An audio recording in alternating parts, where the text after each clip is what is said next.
noite a todos. Meu nome é Ferdinando, como falado inicialmente. Sou um trabalhador da casa. Hoje, trabalhador da última hora, porque o Sérgio passou no escritório para assinar um papel lá e falou assim: você não quer fazer palestra hoje, não? Mas 2 horas da tarde? Eu nem aprontei. Não, você usa a última que você fez. Mas eu nem lembro qual foi a última que eu fiz. Não, vai fazer lá, substitui a pessoa lá, vai lá fazer. E a partir daquele momento ele saiu da sala, eu fechei a porta. Como eu tenho acesso à internet, liguei o YouTube, fui procurar palestras lá, dezenas, e passei a tarde inteira escutando o Raul Teixeira, que muito me agrada. Quem não conhece, procure na internet, que vão achar muitas palestras dele lá. Raul Teixeira. E foi uma tarde maravilhosa para mim. Foi muito bom, porque o meu serviço rendeu. Consegui, no final da tarde, fazer a palestra que eu queria fazer e poder apresentar para vocês. Nós vamos falar de 2 temas básicos, sobre espiritismo e sobre felicidade. Como unir essas 2 partes para que a gente aproveite melhor todo o trabalho desta casa e das outras que vocês venham a frequentar. Eu escrevi uns tópicos aqui. Aplicação do espiritismo. Quando se discute espiritismo com pessoas que estão há 20, 30 anos na doutrina, é quase que um diálogo. Parece doutores da lei, engenheiros conversando, matemáticos discutindo formas. 20, 30 anos. Mas mesmo assim tem divergência. Tem discussão. Não concordo com esse ponto de vista. Muitas casas espíritas que nesse exato momento estão fazendo o mesmo trabalho da gente, que é alguma coisa em torno de 80 casas agora, muitas surgiram por divergência de opinião. Não concordo com o teu ponto de vista. Acho que a maneira que você está fazendo dentro da casa não é a maneira que Kardec faria. Mas, poxa, Kardec, você está falando de 1800. Nós estamos agora, nos dias atuais, nós temos que adaptar. Não, o espiritismo não aceita adaptação. Né? Lesa o engano. Tanto é que essa pessoa sai da casa, junta um grupo, vai para outro lugar e monta uma casa espírita.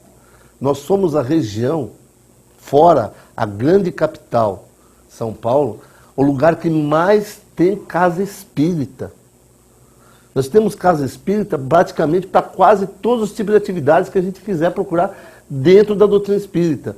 Tem casas espíritas que fazem a parte de mediunidade, tem casas espíritas que fazem a parte do fenômeno de aparecer, tem casa espírita que faz só o trabalho de caridade, tem casa espírita que só faz sopa, tem casa espírita que só estuda. Vocês que já tiveram oportunidade, por algum motivo ou outro, visitar ou acompanhar alguém no hospital de base, sabe que perto do meio-dia o pessoal vai lá servir sopa. Né? A gente às vezes presencia algumas pessoas fazer o sinal da cruz. A hora que a pessoa apresenta o prato de comida para comer, não, imagina, eu não vou comer essa comida, sabe Deus de onde que veio. E quem conhece quer comer vários pratos lá, começa a discutir. E naqueles momentos são momentos agradáveis. Então o espiritismo dentro de uma sociedade, através da mídia, através de jornais, através do dia a dia, ele está muito enraizado. É muito comum hoje você ver pessoas de outras religiões falarem sobre espiritismo. Talvez eles não usam os termos que a doutrina nos passa depois de tantos anos estudando. Mas você vê que é alguma coisa dentro disso aí.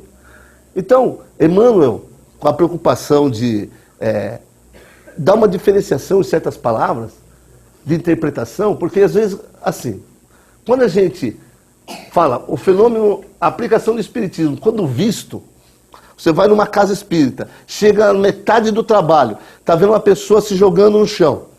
Quando visto, é fenômeno.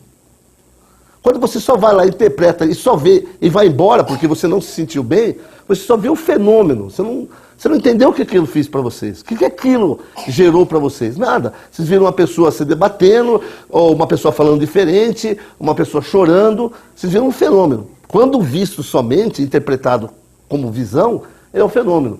Quando ele é ouvido, às vezes a gente está a pessoa vem pela primeira vez aqui na casa espírita, para participar de um grupo de estudos, alguma coisa, e acontece a gente ter que dar um passe em alguém, e um médium vai e fala alguma coisa, mas ele está com os olhos tão concentrados que ele não sabe se é o espírito que está falando ou se é o médium, porque ele está concentrado. Mas na cabeça dele ele ouviu. Se dali para frente ele não voltar mais na doutrina espírita, para ele, o ouvido, as palavras que vieram daquela conversa, daquele momento do passe, daquela mensagem passada, serve de consolação. Então, muitas vezes, a gente vê casas espíritas que tem médiuns que ficam lá prostrados num determinado canto da casa, passando mensagens. Aí você só escuta. Aí você fica bem com aquela conversa e acha que aquilo é espiritismo. Ah, espiritismo é consolação. E morre no assunto. Quando você interpreta o espiritismo como vitorioso, uma vitória do espiritismo aparecer na Globo, uma vitória do espiritismo, o filme Chico Xavier. Para nós espíritas, que nós estamos aí há 100 anos no Brasil, é motivo de festividade mesmo. Então você fala assim, o espírito é orgulhoso só por ter visto o Chico na televisão. Se vocês levarem em consideração que é um filme falando dos maiores médiuns do mundo, num apóstolo de Jesus, contado pela Rede Globo, a maior televisão do Brasil, e mostrado para milhões de pessoas, e ninguém falar mal do filme, é festividade para nós espíritos, porque é um baluarte do espiritismo. Agora, você pega um filme para 300, 400, 500 outros tipos de filme que não tem nada a ver, que não traz a mensagem que é o Chico. Então, para nós é festividade. Quando o espiritismo é visto um vitorioso, qualquer conquista que ele consegue, para nós é festividade. Quando ele é estudado, ele é escola. O que nós estamos fazendo aqui? Estudando. Passamos 40, 45 minutos, 1 hora. Quem teve a oportunidade de semana passada estar aqui com o doutor Aguinaldo, quem não pode dizer que aqui não foi um estudo? A gente teve uma escola. Muitas pessoas fazem cursos, acredito que vocês devem até fazer, filhos e tal, que vão segunda, quarta e sexta. Ou vão segunda e terça, ou vão só no sábado. Passam algumas horas dentro dessa escola, captando informações para buscar o quê? Melhora de vida. Então, quando a gente chama aqui para dentro, vem para cá, vamos estudar. É para estudar mesmo, mas é estudar o assunto espiritismo da maneira que a gente não pode passar para vocês, às vezes, aqui na casa, no dia de palestra, para não confundir tanto. Quando ele é visto como discutido, é ponto de vista. Às vezes a gente vai para outro lugar, para outras casas espíritas, termina a palestra, o pessoal chama a gente. Vem cá, vamos conversar. O que você acha da segunda morte? O que você acha do casamento na vida espiritual? O que você acha desse tema? Então você começa a discutir sobre o assunto, tecendo a sua opinião de acordo com aquilo que você estuda. É uma discussão, vira um ponto de vista. O Bacelli, quando começou a falar, há anos atrás, sobre a segunda morte, teve muitos centros espíritas que não deixou ele entrar. Presidentes que não foram na palestra porque não concordavam. O meu ponto de vista diz que isso não está escrito na obra. Quando não está escrito na obra, eu não concordo com você. Por não concordar com você, eu não te quero mais como referência. E abandona. Então, quando vira ponto de vista, dependendo da situação, você pode até gerar um inimigo também. Evitar isso aí. Interpretado. Quando o espiritismo é interpretado, é teoria. Pessoa que tem mania de comprar livro e ficar em casa estudando sozinha. É teoria. Você não está discutindo com ninguém, você está lendo. Quando você lê um romance e passa aquilo que você leu de um romance, o que geralmente a gente passa quando lê um romance? O sentimento do personagem. Nossa, esse livro é tão bonito. Eu fiquei tão contente. Nossa, a hora que acontece aquilo no livro, você transmite para a pessoa aquilo que de melhor você colheu dentro do livro. Ensinamentos que o livro lhe passa. Isso é muito bom. Mas no Espiritismo, quando a gente estuda a doutrina, quando ela é interpretado, fica na teoria somente, não serve para nada. Eu, quando adentrei a doutrina espírita, me deram um monte de livros, você vai para casa estudar.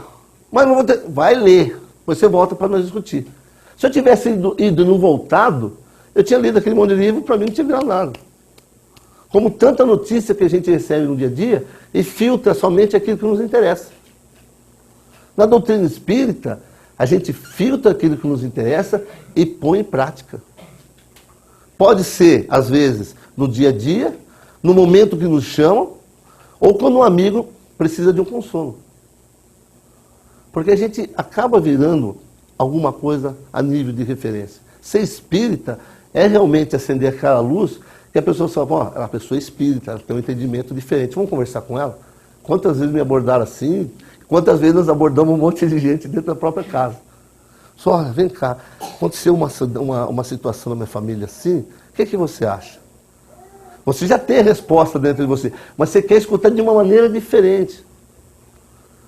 Eu já fui abordado dentro de festas, porque, olha, aquela senhora perdeu os 2 filhos, ela é inconsolável, você não pode conversar com ela, mas aqui, onde está todo mundo bebendo, cantando, você não é hora de conversar, ela é inconsolável, não tem problema, conversa com ela. E aí? Não, depois eu converso. O espírita está sempre preparado para conversar. Essa que é a grande verdade. Com o passar do tempo, com tantas e tantas vezes vindo à casa espírita, você passa a ter um pouquinho de discernimento para passar para outra pessoa. Isso, além dos trabalhos da casa, ajuda muito na reforma íntima da gente. Quando o espiritismo é propagado, ele vira movimentação. Emmanuel fala para nós assim, que a maior caridade que se pode fazer pela doutrina espírita é sua divulgação. Chegar e falar assim para a pessoa, foi no centro espírita. Não faz nada para a casa espírita, não faz nada para o movimento espírita. Olha, eu fui numa feira de livro em Rio Preto, tinha uns livros da Zíbia. Nossa, eu li um livro, aquele filme que nós assistimos do Nosso Lar, tinha um livro lá. Você acredita que fizeram um livro para o filme? Era para ser inverso, né? Então a pessoa chega e divulga aquilo que ela viu, de tão feliz que ela está, pelas coisas que ela viu, e ela divulga o espiritismo. Infelizmente, algumas pessoas também fazem a tal da crítica, né? Hoje eu escutei o Raul Teixeira falando assim que quando começam a criticar o espiritismo, que é coisa do demônio, é essa pessoa que você tem que trabalhar com ela. Não tenta convencer alguém que já conhece o espiritismo, você está perdendo seu tempo. Você tem que mostrar através dos teus atos, da maneira de você ser, que você não está envolvido com o diabo. Nós já fomos abordados aqui na cidade, em outras cidades também, onde a gente foi considerado partícipe, né? Comunhão com coisa ruim. Não sei aonde. Talvez por um passado inventado pelo militarismo, pelos irmãozinhos que usam a maneira de entender deles para praticar atos da cabeça deles. Mas nós aqui, como espíritas, como praticantes da doutrina espírita, sabemos muito bem que a última coisa que a gente quer fazer é mal para o outro, porque sabe o tanto que isso volta para a gente. O espiritismo, quando é sistematizado, quando ele é organizado, ele é filosofia. Quando a gente pega o material, está tudo organizadinho, tudo seguindo, você está falando de uma filosofia, uma maneira de enxergar as coisas. Quando você fala de espiritismo meditado, que você para, pensa, respira, começa a entender, frequentar a casa espírita, ela passa a ser uma doutrina para você. Você abraça a causa. Muitos de vocês, como eu, vêm do berço católico. Eu tenho uma base da Bíblia, do catecismo. Se eu for discutir hoje, conversar com um católico, eu vou conversar normalmente, porque eu conheço tudo por onde passou. Até os votos de casamento. E depois? Depois eu decidi seguir o espiritismo. Mas não deixei de acreditar também no Jesus deles. Infelizmente, por nós não meditarmos, a gente muda muito fácil de religião. Ah, isso aqui não me contemplou, isso não foi bom para mim. Não fez o milagre que eu queria. Aquela pessoa antipática, ela não fala com a gente. Eu vou lá, parece que tem uma empáfia. Quantas vezes eu já fui em centro espírita, você olhava para a pessoa estava perturbada. E a hora que você conseguia conversar com ela, só saía palavras de anjo da boca da pessoa. Ela estava tão preocupada que nada desse errado, que ela deixava transparecer o estresse dela. Mas a hora que ela sentava e se centrava, era uma pessoa maravilhosa. É o que a gente fala às vezes de um parente da gente que a gente gosta, da mãe da gente, do pai, de um vizinho. A pessoa é centrada. Então a gente gosta de conversar com ela. Dentro da casa espírita, a gente acaba elegendo esse ou aquele que a gente pode conversar. Mas depois que começa a frequentar, é todo mundo. Pode conversar com todo mundo, que é a mesma coisa. Claro que a gente começa a dar nome, né? Ó, tem que ser o Sérgio, tem que ser o Clóvis, tem que ser... Mas não é, porque a gente vê eles aqui, afinco, porque eles trabalham muito para a doutrina. Porque pelo tempo que nós formamos, né, na última palestra, nós fizemos 5 anos, né, Sérgio? 5 anos de casa espírita nesse endereço. O Sérgio tem mais de 30 em outros endereços. Eu tenho 17. Uns ali 15, outros ali 20. A gente está nesse movimento há muito tempo. E o barato que é a mesma coisa, há 20 anos. O trabalho é insensato. Não, ele é sempre o mesmo. É voltado para o próximo.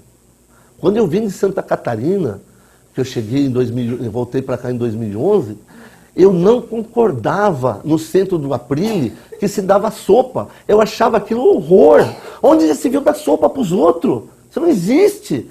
E ele ficava indo no mercado, pegar o resto que sobrava do mercado, que vai até hoje, e pegava aquilo, e andava com aquele carro dele para cima e para baixo, no Ceasa cedo, para chegar no domingo, dar uma cestinha para as pessoas. Eu olhava aquilo e falava, meu Deus do céu, as pessoas têm que aprender. Nós não temos que dar as coisas, ensinar a pescar. Poxa, eu estava totalmente errado. Eu via com os olhos de um estado que durante anos que eu morei lá, tinha uma cultura que a prefeitura fazia tudo pelo indigente. A família pobre tinha uma assistência social. Você via aquele movimento dentro de uma sociedade que tem que acontecer em todos os lugares, acontecendo. Quando você via uma pessoa na rua andando, ela já não aparecia no outro dia. Ela era encaminhada para uma assistência social, arrumava um emprego para ela, levavam para outra cidade que ela queria ir. Então as coisas, você não via pobreza. Então você queria fazer caridade, mas não tinha como fazer dentro da casa espírita. A gente fazia trabalhos mediúnicos e ia lá no hospital fazer da passe e na casa das pessoas. Quando fiquei 8, 9, 10 anos nesse movimento, vim para cá e vi a situação, eu não meditei com doutrina. Eu vi com meus olhos de interpretação, de discussão, de ponto de vista. Eu não apliquei o espiritismo que eu sabia. Quando vira sentido, quando a aplicação do espiritismo é a nível de sentido, vira crença. Crença. Quando a gente sente o espiritismo, aí que ele se torna crença. Dizem que a gente vai indo na doutrina espírita, acaba o médium surgindo, né? De tanto tempo, você é médium, então vem aqui estudar. Aí você vai indo, só que dentro da doutrina você não é obrigado a ser médium só porque a pessoa falou. Ah, você é médium. Ah, você é médium, viu? Não é uma bonita médium. E fica... Mas o que é médium? Sem passar por todo esse espaço aqui, você não vai sentir a doutrina espírita. Quando você descobre a doutrina espírita e passa a entender a doutrina espírita como um todo, você domina a mediunidade. Você passa a ensinar também o outro lado. Porque para nós que somos médiuns, quando a gente faz o intercâmbio com o mundo espiritual, nós recebemos dos bons espíritos aos maus espíritos mal esclarecidos. Chegam de todos os tipos. Se nós não tivermos ali um pouquinho de entendimento naquele momento, nós saímos correndo. Porque vejam, já é difícil você convencer uma pessoa encarnada. Calcule conversar com alguém que você não está vendo. Que você sente ela, mas não conversa, consegue ver ela. Quando a gente tem uma mediunidade mais aflorada, ok. Mas na maioria dos casos a gente sente a pessoa. Como que a gente faz? Alguém que sabe os teus podres. Uma vez aqui na casa a pessoa falou assim, ó, eu vim te seguindo. Foi o louco. Não, eu vim te seguindo. De onde? Ah, você saiu na porta do bar, eu passei lá. Você passou lá, eu te vi, vim te seguindo até aqui. Falei, mas será que é em todo lugar que acontece isso? É. A doutrina espírita mostra para nós que é. Estamos constantemente sendo seguidos. Bom, aplicação do espiritismo. Então, quando a gente fala de espiritismo aplicado, nós temos que levar em consideração tudo isso. Mas, quando a gente aplica realmente o espiritismo na nossa vida, com todos esses processos aqui bem entendidos, o espiritismo é aplicado vida eterna com eterna libertação. Jesus dizia assim, instruí-vos. É para a gente ler, para a gente estudar, escutar a pessoa. A gente não vai na escola passar lá horas e horas para sair no final da tarde como a gente entrou. A gente não vem na casa espírita toda quinta-feira para escutar uma conversa, uma palestra e não mudar a vida. Porque se a gente faz isso com nós mesmos, a gente vem aqui e simplesmente espera a hora passar para tomar um passe, é pérola aos porcos. Fala, a pessoa não está aqui. Então imagina como ela na vida dela. A hora que ela sai daqui, que ela volta para casa, sozinha, sem mais ninguém para conversar, e começa a olhar para as quatro paredes, e para a televisão, e para a novela, e começa a chorar sozinha. Aí vem na outra semana e fala, eu acho que tem um espírito em casa. Mas por quê? Eu saio do centro, eu chego e começo a chorar em casa sozinha. Mas é a pessoa que não se encontra. Ela que não abraça a causa. Muitos foram chamados e poucos foram escolhidos. Toda semana a gente fala a mesma coisa. E aquela dificuldade para a gente arrumar alguém para ir junto com a gente fazer o Alta de Souza. Eu mesmo não vou. Né? Minha esposa já foi, paramos.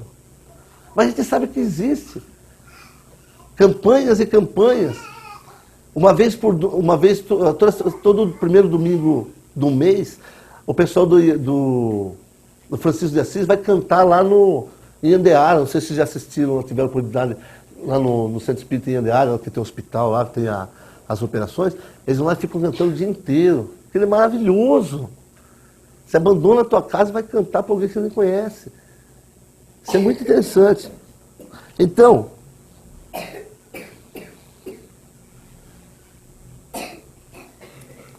a codificação trouxe uma chave gloriosa para a gente. A doutrina espírita nos deu uma ferramenta muito importante para abrir portas. Falar de espiritismo para quem é espírita, ponto de vista. Para quem não conhece, é mais difícil? É. Em casa, eu tenho um católico, eu tenho um evangélico, eu tenho um ateu convicto, mas quando aperta o calo ele lembra de Deus. É ateu, mas é convicto.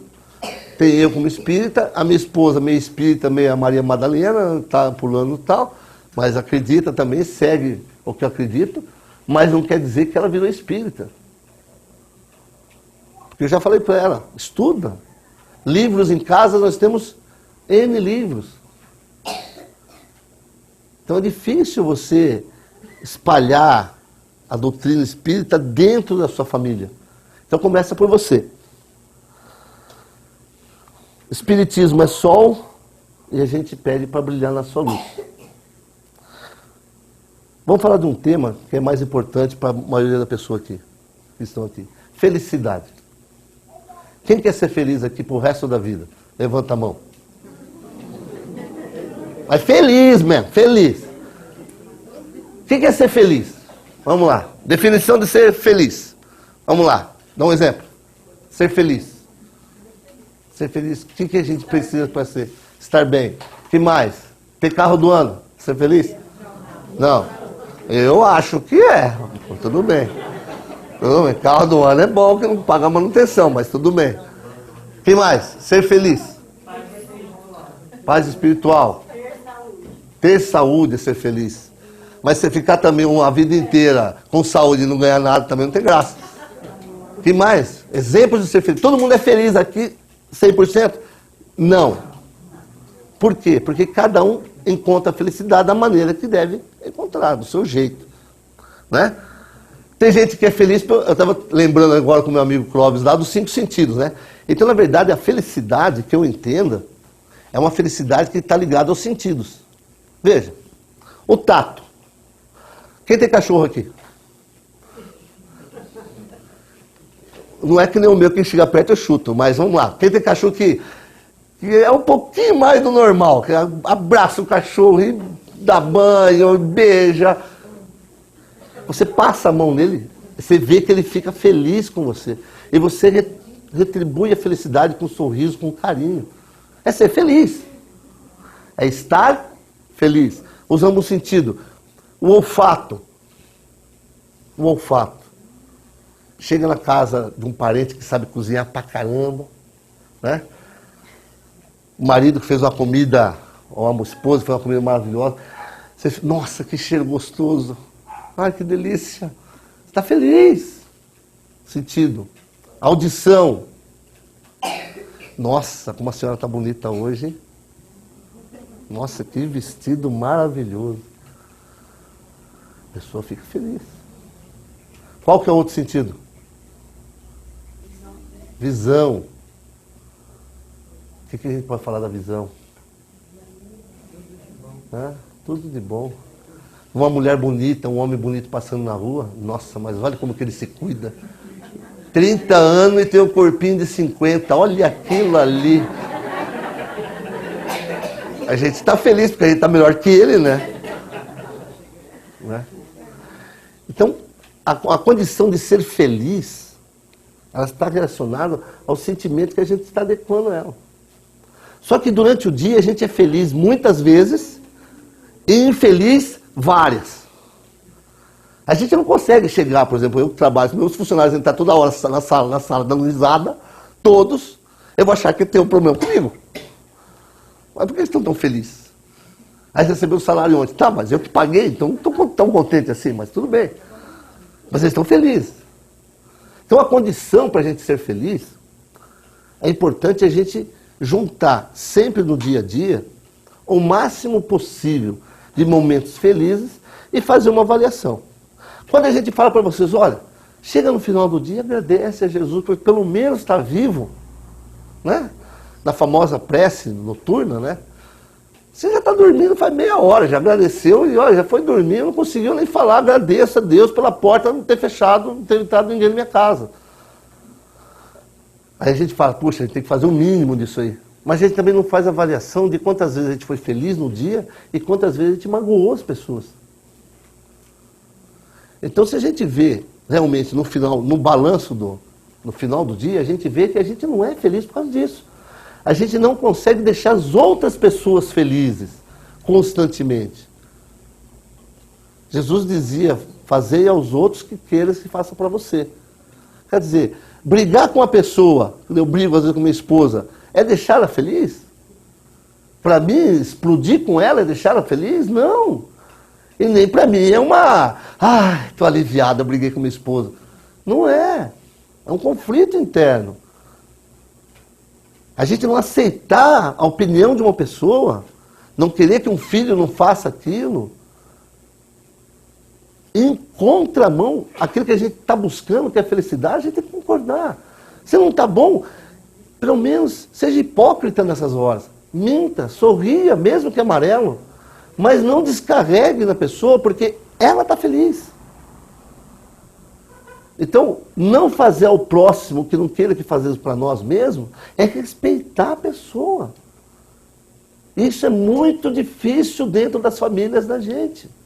É muito difícil. Vocês virem para cá, às vezes o esposo está fazendo o que lá? Você vai fazer o que lá com a porcaria? Mais uma vez você vai lá, só que não vale para nada. E aí? Um namorado, um filho... Ah, mãe, fica aqui, não vai lá não, fica comigo assistindo novela aqui, mãe, tá mais legal aqui, fica. Não, vou lá, vamos junto. Ah, não vou aquele negócio não.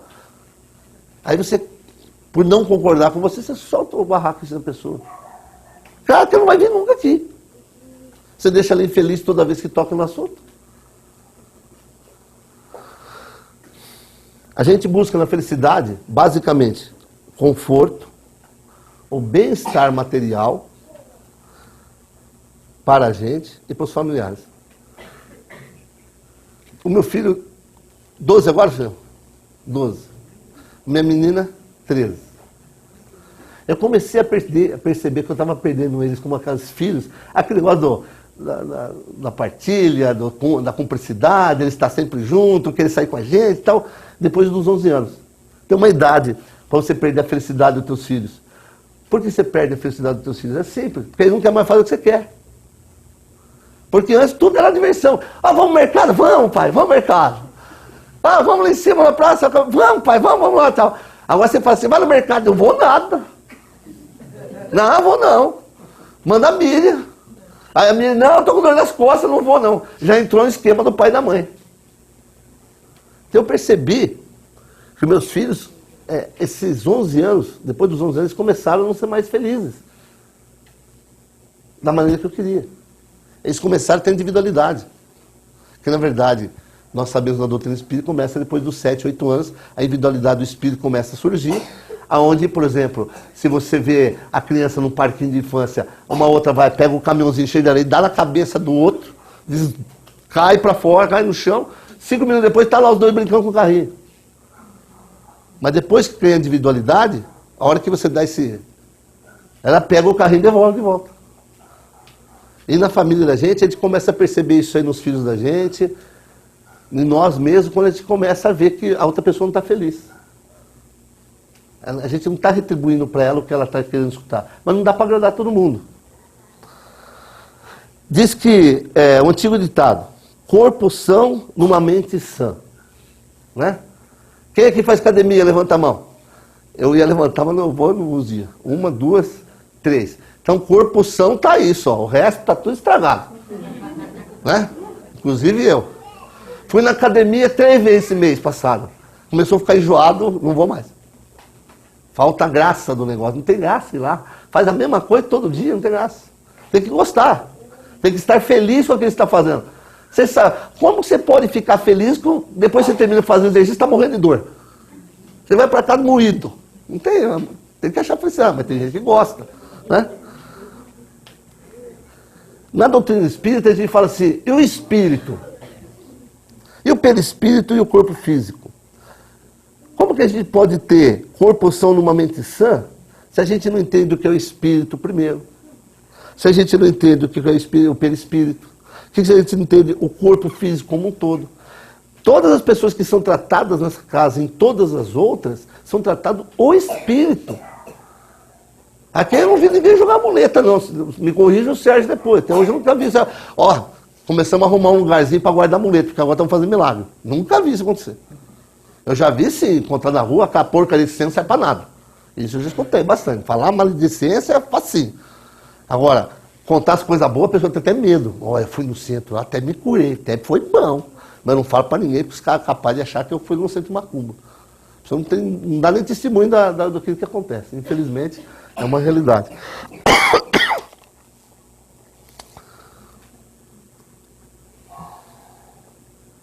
Não, isso não serve para nós. Bom, na frase que o Raul escreveu hoje lá, ser feliz é ser uma pessoa equilibrada. É difícil ser equilibrado no mundo de hoje, né? Com conta para pagar, né? É difícil. Porque o dinheiro traz felicidade e equilíbrio, por incrível que pareça. Mas dá para viver sem ele? Dá. Dá sim. Aqui no asilo de idosos, aqui da terceira idade, eles doam todo o seu salário para a pessoa mantenedora da casa, e essa pessoa pega esse salário o mês inteiro e cuida deles. Então, dá para viver sem dinheiro, sim. Né? O meu avô, antes de desencarnar, ele vivia com salário mínimo. Eu não me lembro nenhuma vez na minha vida que eu fui na casa dele que ele não tinha um guaranazinho, um geladinho para me dar. E se você for em casa, olha, a água vai ser o que eu posso oferecer, de torneira. Sabe viver com pouco. A gente não aprende mais a viver com pouco nos dias de hoje. O bombardeio de informações de compras, né? O capitalismo que existe por trás de todas as coisas que a gente vê para comprar, o apelo é tão grande. A gente fala assim, eu não vou comprar para mim. Ah, meu filho fala, eu tenho tanto celular novo, eu te dei mês passado, mas que já quebrou. Nós estamos virando, na verdade, um consumista chinês, né? Porque, na verdade, antigamente a gente comprava coisas com qualidade. Você comprava um sapato para durar 10 anos. Hoje você comprar um sapato para durar 2 meses e olhe lá. Porque ele está vendendo consumistas chineses. Porque os chineses fazem as coisas para durar pouco tempo. Como a gente está entrando nesse mercado e vocês sabem disso, a gente está comprando coisas que se estragam muito rapidamente. Então são obsoletas muito, muito rapidamente. Então está criando a juventude, nessas pessoas que não trabalham ainda, essa sensação que é fácil trocar as coisas. E não é. Onde você imaginaria que uma televisão de 39 polegadas, desse tamanho, ia custar R$50? E às vezes a pessoa, você não quer a televisão, que não serve para nada, está vendo um trambolho? E a gente sonhava em comprar uma televisão de 39 polegadas, tipo lá. Então, ser feliz, nesse sentido, é a gente buscar o equilíbrio dentro da família da gente. Mostrar para os nossos filhos, para os nossos entes queridos, que eu posso ser feliz junto com eles se a gente for equilibrado. Só que a gente não consegue. O apelo de fora, externo, é muito grande. Por isso que a gente tem que se apoiar em casa espírita. Eu não falo para apoiar em outras religiões, porque eu sei o que as outras religiões pedem para a gente. Né? O dinheiro que a gente não tem. Essa é uma verdade.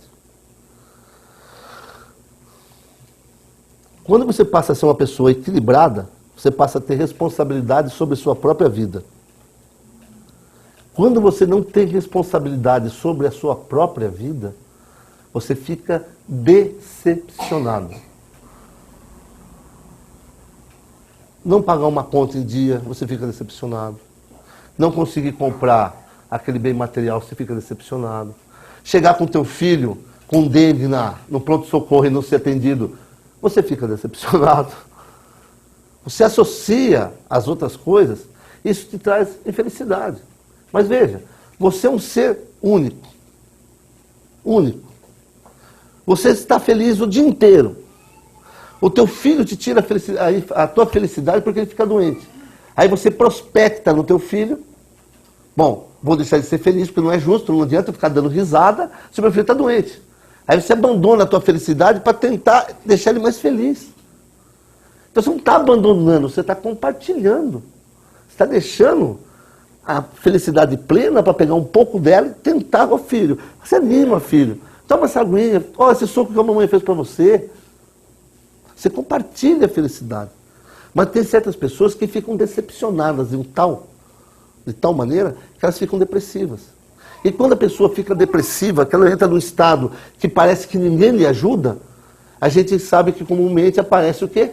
Os espíritos que passam a lhe incomodar, às vezes até lhe ditar a vida. Né?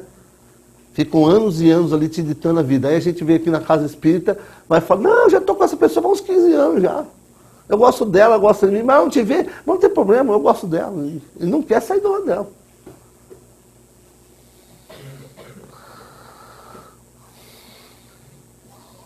Às vezes a pessoa fala que para ser feliz é só fazer as coisas em nome de Deus, né? Fazer o bem.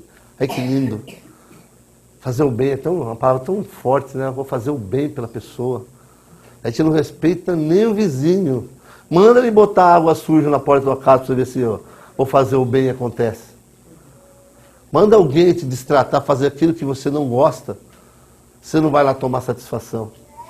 Um som alto. Você quer dormir, a pessoa escutando o som no último, que você não gosta daquela música. Você vai lá e distrata a pessoa. A gente não consegue manter o equilíbrio, porque o nosso dia a dia não permite. Eu acho que as únicas pessoas que conseguem o verdadeiro equilíbrio são os monges tibetanos, que estão longe de tudo. É aquela folhinha, aquele pãozinho e mais nada. Porque quando eles vêm para a cidade, eles são enraizados, que já começam, acabou a felicidade deles. Já tem barulho demais. Então a gente consegue construir dentro de casa, porque é dentro do lar da gente que a gente construi a nossa felicidade. Saiu dali, sai da zona de conforto. Saiu da zona de conforto, a gente não é feliz. Acredito que todo mundo que já viajou um dia falou assim, nossa, como é bom voltar para casa, né? Você vai lá, fica 10 dias no melhor hotel do mundo, na melhor piscina, no lugar mais lindo do mundo, aí você fala, tô louco para voltar para casa. Não tem nem 10% de imóveis que tem na tua casa, mas você quer voltar para lá. Porque você volta para sua zona de conforto. Porque ali a espiritualidade já criou um momento, o seu lugar. Quem pratica o evangelho em casa sabe disso. Você cria uma estrutura tão grande dentro da sua casa, que aquele lugar é o melhor lugar do mundo. O seu quarto, né? O banheiro. Às vezes um cantinho da sala, onde você liga o computador e fica ali, esquece da vida. Ser feliz, na maioria dos casos, é a gente procurar realmente um espaço dentro da vida da gente para a gente dedicar a nossa vida.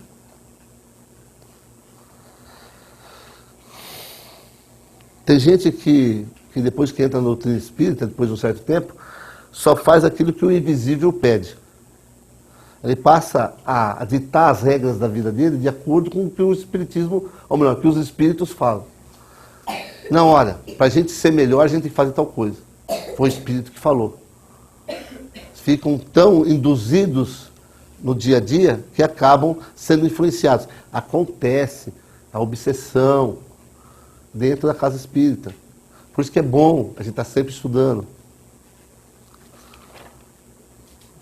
Acabando já, gente. Essa frase é legal. A verdadeira religião é aquela que nos liga a nós mesmos. É onde a gente se sente bem, gente. Se você sair daqui e ver o pastor de outra igreja e lá se sentir bem, não quer dizer que vocês viraram evangélico. Quer dizer que vocês viraram espírita nesse exato momento. Chegar em casa, abrir a Bíblia num determinado tópico e ler para o seu filho, para você mesmo, não quer dizer que você vai virar um judeu, de repente. A religião é religar com Deus, mas antes de ligar com Deus, nós nos ligamos com nós mesmos.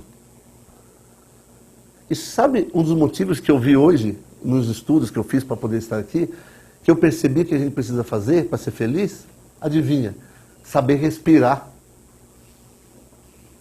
Olha lá, alguém respirou fundo aí. É saber respirar. A gente não é feliz, o rapaz disse, o instrutor disse, porque a gente não para respirar. A gente vai dar um abraço num parente, né? A gente não faz assim, tá um pouquinho, parente. Enche o ar de pulmão, né? Agora vamos dar abraço. O abraço é mais gostoso. Por incrível que pareça, o abraço é mais gostoso. Só que a gente já vê, sabe, aquela euforia, e assim é a vida da gente. Como a gente não para respirar, a gente trata todos os assuntos, todas as coisas do mesmo jeito. Então se aquilo é feliz, ou se não é, eu trato do mesmo jeito.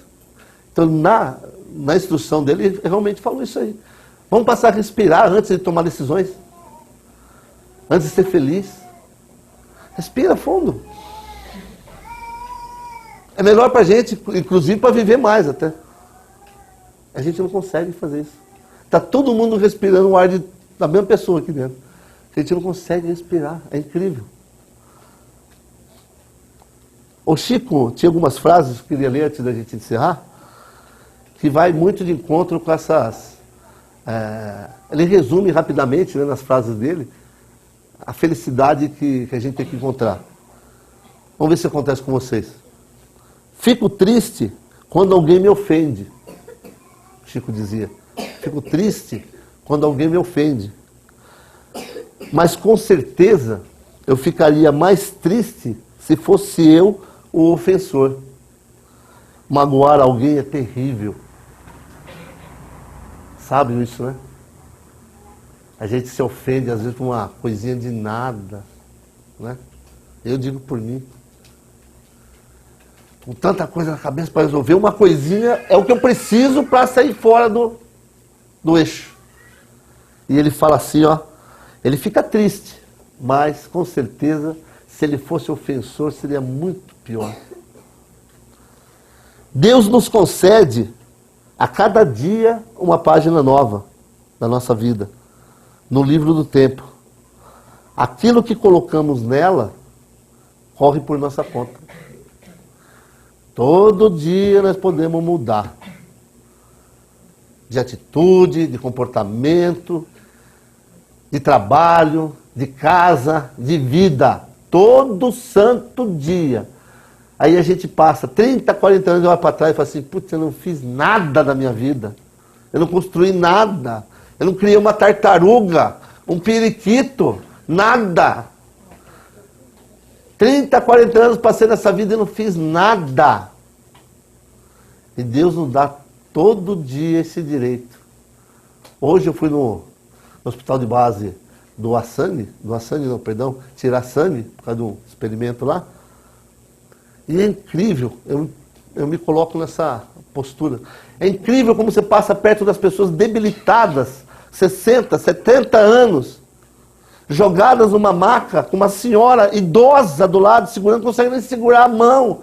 A pessoa está te olhando com aquela cara de humildade, de repente terrível, né? Matou um monte de gente, mas está ali naquela maca, destruído, com aquela cara deplorável, e você não é capaz de olhar para a cara dele e sorrir. Você fica até pensando que vai pegar uma doença, você passa de uma pessoa dura assim, vai embora. Eu presenciei isso aí várias e várias vezes hoje. Médicos, enfermeiras, as pessoas pacientes. Ninguém está nem aí para o outro. Se não está sadio, calcule doente na maca. Porque a pior coisa que você pode fazer para uma pessoa que está doente é perguntar por que ela está doente, né? Ela já está doente, você vai perguntar, você está doente por quê? Né? E perguntar também dentro do hospital, que se está chovendo, vai fazer sol, também não adianta nada. Né? Porque ela está ali faz 5, 6 dias, não saiu para fora para saber te dar essa opinião. Mas, poxa, pegar na mão dele e falar assim, ó, não se preocupa que Jesus está do teu lado, será que é tão difícil assim? A gente não consegue fazer isso. Eu presenciei isso hoje ao vivo. Você nem sempre terás o que desejas, mas enquanto estivesse ajudando aos outros, encontrará os recursos que precisa. Legal isso, né? Talvez a gente não tenha nem 10% daquilo que a gente almeja como felicidade. Mas só o fato de ajudar alguém, a gente tem as condições necessárias para ajudá-lo. Aqui no bairro, aqui no Aquab 1, eu conheci um casal de senhores, ele tinha na época 80 anos e a senhora dele 82. E tinha um filho débil mental, ou com problema mental, de 48 anos, na cama. Há 48 anos esse casal cuidava deles. Ele morreu. Eles não tinham mais o que fazer. A vida inteira dedicado a eles. Morreram, acho que um intervalo de 5 meses morreram. Que Deus permitiu que eles tinham o mínimo necessário para cuidar daquele ente querido. Eles tinham condição de pagar a luz por causa da aposentadoria, tinham condição de comprar um arrozinho, uma água e sobreviver até o filho morrer. Acabou a missão deles, desencarnaram também. E a gente não consegue usar isso no dia a dia para nós mesmos. A desilusão é a visita da verdade. Né? Quando a gente se desilude com alguma coisa, é a verdade que bate na nossa porta e fala para a gente, ó, você que fez isso aí. Essa desilusão tua, consequência das coisas que você também plantou. E por último, a felicidade não entra em portas trancadas. Chico Xavier. Se vocês querem ser felizes mesmo, abram a porta de vocês, no coração de vocês, aos próximos, as pessoas que estão do lado de vocês, as pessoas que vocês não conhecem, aos entes queridos que estão longe, aqueles que trabalham nas ruas, aqueles que procuram na madrugada alguém com frio. Abra a porta no coração de vocês, que com certeza a felicidade vem junto. Muito obrigado. E vamos para o prece agora, vamos para o passe. Boa noite a todos.